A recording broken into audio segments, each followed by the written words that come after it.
Jody Burrage taking in the moment, the crowd cheering loud for her, and of course, the crowd cheering loud for Coco Gauff.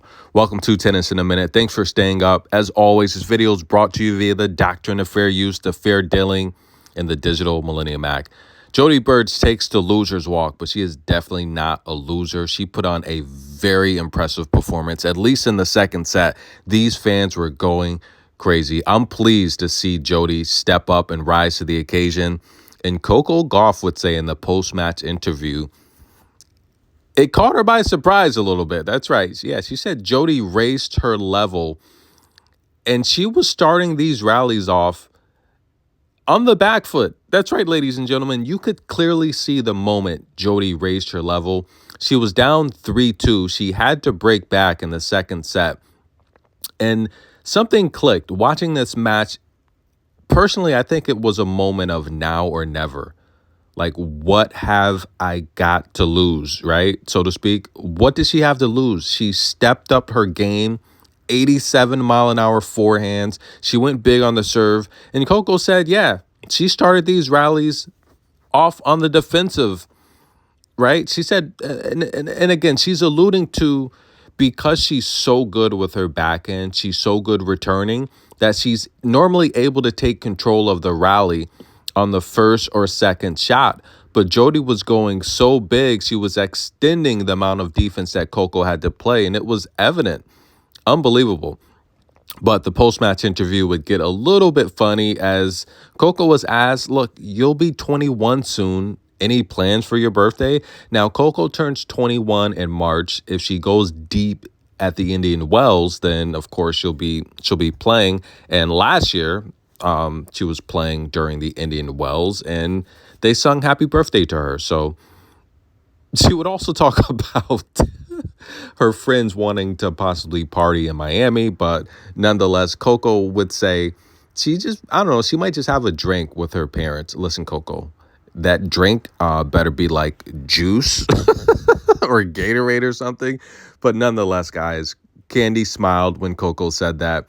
Coco, another beautiful interview, but she got a little bit serious and focused here. And she said she read a book and inches turn to miles, right? So she's just letting people know that continue to put in the work, whether it's sports, whether it's life, your goals, whatever you're focusing on in your life.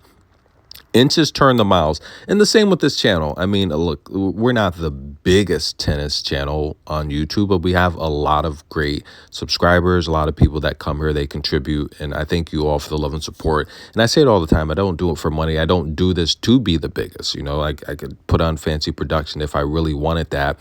But the theme of the channel is Tennis in a Minute, and it's bringing you the coverage as the matches are happening, and you can't do that in a studio. So that's, I think people realize that, right? I'm bringing you the coverage as the match is occurring.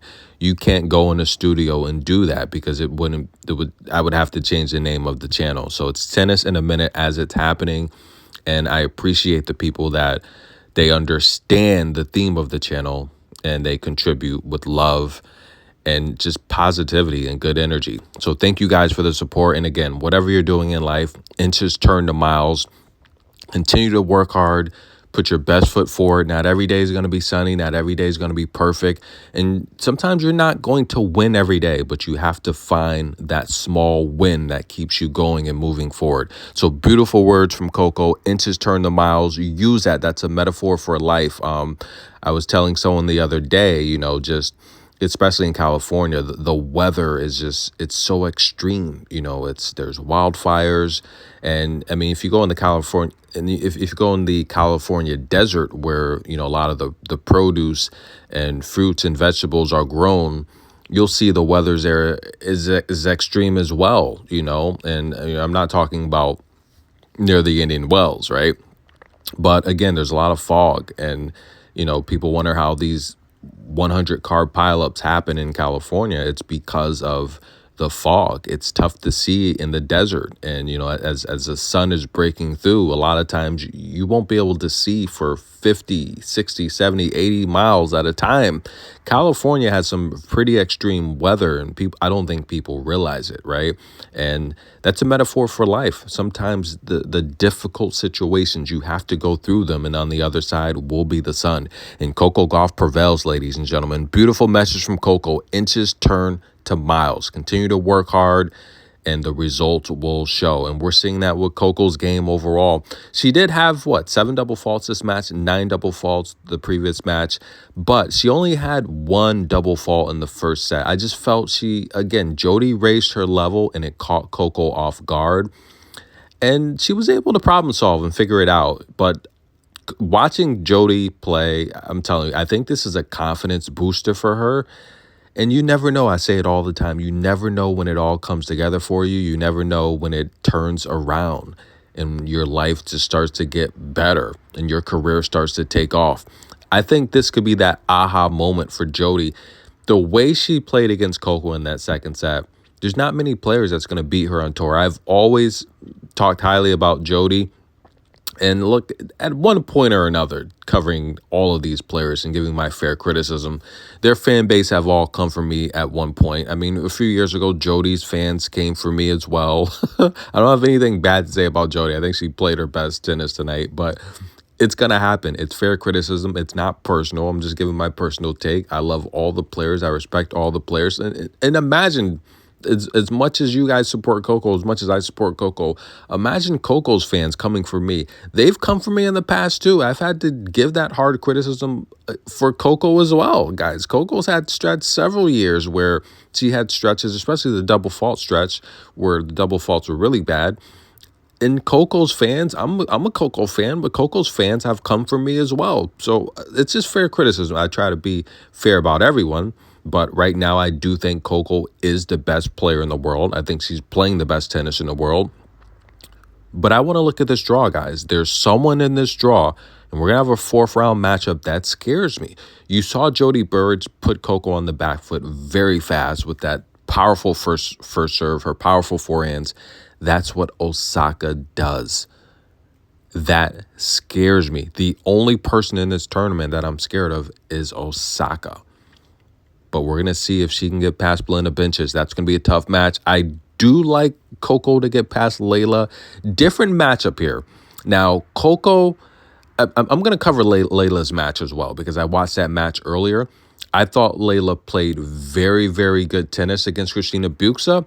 I was a little bit, that second set went a little too deep. She had to break back. Buxa had the chance to extend it. But the problem with Layla's game is she plays with her left hand. She plays into Coco's backhand. She's hitting right into her strong side. So that's a different matchup. I say it all the time. Styles make fights, right? It's all about the matchup. Layla plays into Coco's backhand. So that's going to be a tough match for Layla. I do like Coco to get past Layla. And that's going to set up a showdown. If Belinda defeats Osaka, which is possible, I like Coco to really, really beat Belinda. She's going to be a little bit too flat-footed. But again, she has that power like Jody where it could be a good match. But I think Osaka's got enough to get past Belinda. And that's going to set up a showdown. That match would concern me for Coco because that would be the tough match before working her way down to that quarterfinal. But I'll keep you covered, guys. Thanks for staying up late. We're all tired, but look, tennis is life. And Coco wins. We'll be back.